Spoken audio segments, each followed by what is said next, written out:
All right, so new CBS News polls show Vice President Kamala Harris slightly ahead of former President Donald Trump in a hypothetical matchup.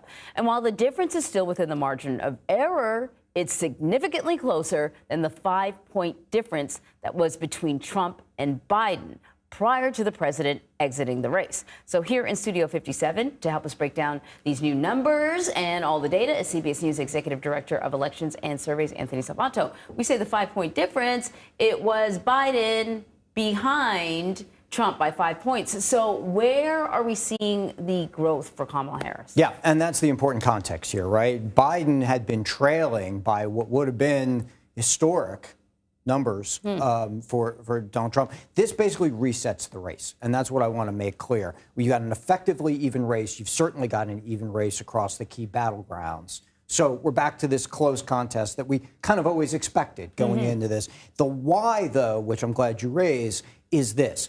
More Democrats now say they are going to vote.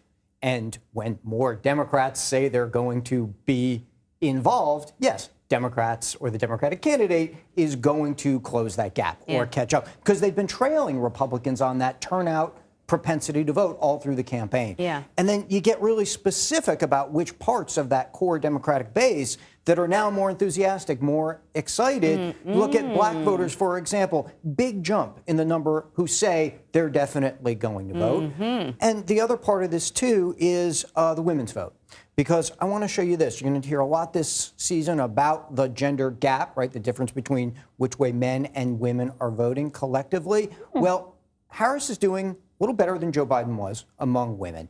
But the rationale behind that is that when you ask the question, whose policies would help, and you go through a bunch of groups, including women, well, Harris's policies are seen by 70% of women as being able to help women. Interesting. Much more so than they see that about Donald Trump. So that's the rationale behind it. So added Democratic excitement brings the race back to even, sort of resets it. And what about Republicans? Are they moving in any way at all? Republicans are staying with Donald Trump, and that's really important. And the second beat on that, because it's so important to talk about the parts of this race that haven't changed, too, right?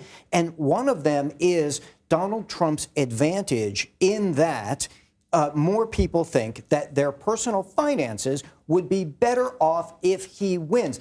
This is so critical because the economy is so top of mind for so many voters, but you still get this gap. And this was the same when Biden was the candidate, too, where if Trump wins, more people think they're financially better off. And that's really a key number to watch going forward. Can Harris move that needle, or does Trump keep that edge? And then what about, obviously, the battleground states? That's all eyes are on that. Harris is going to be doing a tour of the battleground states starting tomorrow. Yes.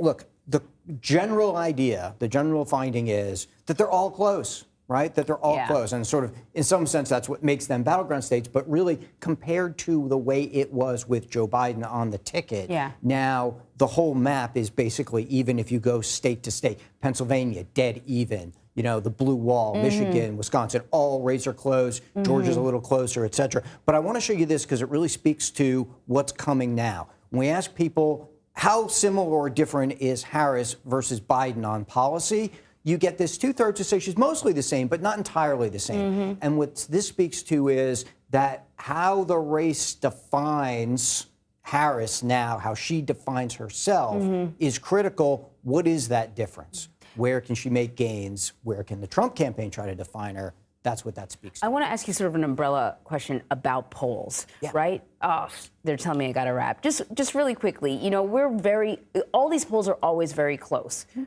And I just want you to sort of reflect on that, because people will say, well, what's a 5% difference? It's huge because all of these polls are always close. We're really trading in a very narrow range right here. It speaks to the way that the country is divided. It speaks to how many people in this cycle have already made up their minds. And so, yes, very small differences are going to get magnified. That tells you the larger story. The race is close. Love it. Anthony, thank you.